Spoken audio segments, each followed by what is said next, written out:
like you say, the Tomorrow Year Awards is a very progressive bill, and it couldn't have come at a better time. Maybe we should have thought about this much earlier. You'll note, honorable members, that even as we plan Kura development or Kenya Urban Roads Agency do developments today, without this kind of supportive legislation, we've planned for non-motorized lanes for pedestrians. Maybe, Chair, there is an overdue retreat when we can have time to project some of the road designs, where today we are seeking to take 1 or 2 lanes for pedestrians and reduce spaces for driving in the city. And we recognize it's important to give people space because there's absolutely no reason why inside the city there is so much lane for driving and no lane for people to walk. So like some 10, 15 years ago when the late Kirubi, may God rest his soul in eternal peace, closed one of the streets near International Lighthouse and made a walking lane, a whole lane equivalent or bigger than the one for driving. A number of us were surprised.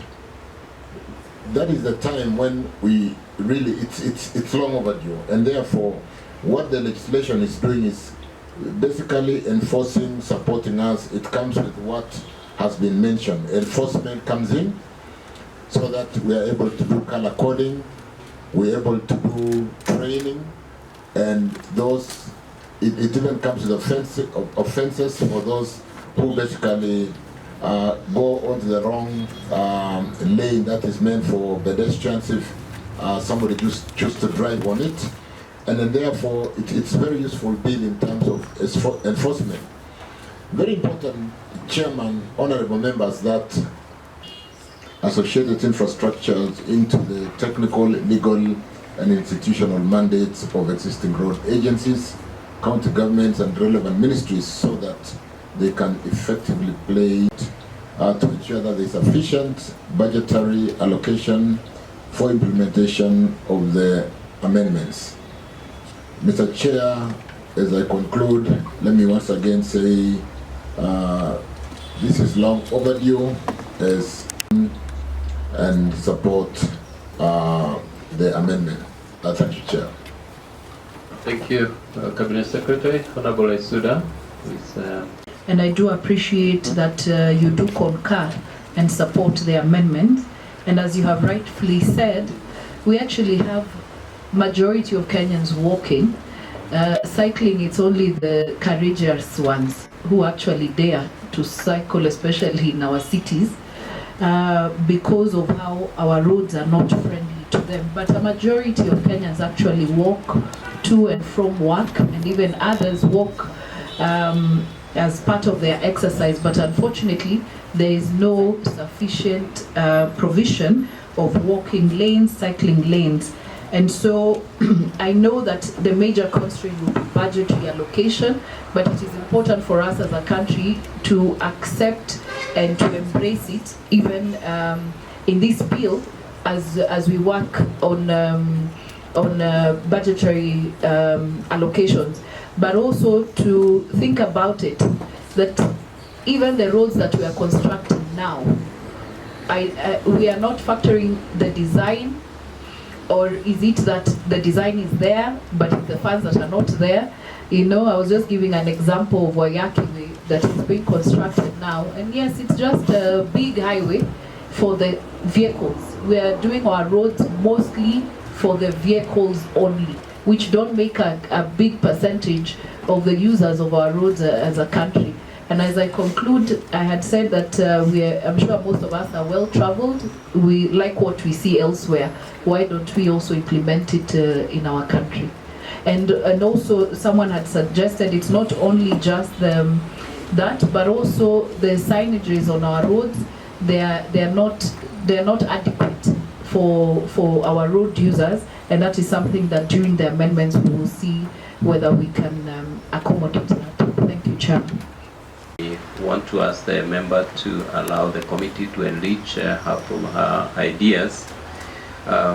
One of the things we've noted is that she has considered the importance of enforcing traffic rules when it comes to the use of walkways. I drive every morning from one of the roads I use mostly is the Giri Road. The Kenya Rural Urban Road Authority has done a good job there, but that space, that walkway or the walkways there have been used, taken over by taxi drivers. That's where they park, that's where they wait for their passengers. And if we don't come up with a mechanism of enforcing the traffic rules, we will spend a lot of money putting up these walkways, but they'll just go to waste. To the design, I have noted, and almost every morning I take a walk. We've been using some designs, some colored tiles or capro, which is very slippery. You can't.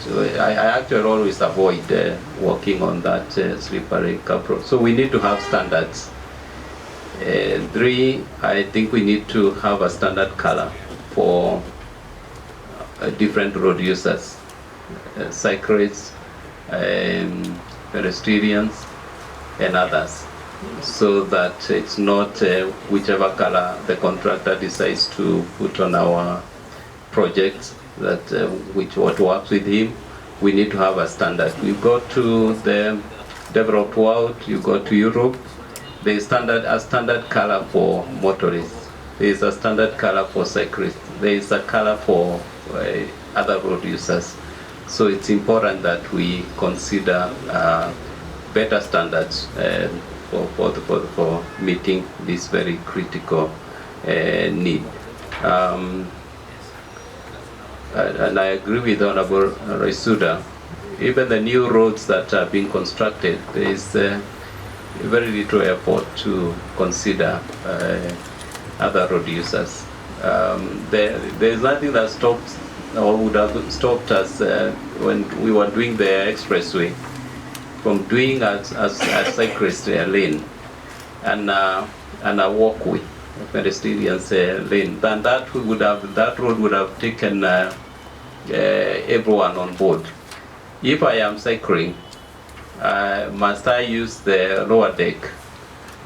Why can't I be given some space on the expressway? Because I also want to avoid traffic. So these are the little things that Waziri, it needs to be considered, so that we move our country to a better and higher level way of doing things and world-class standards of moving around. Unless there is really a burning point,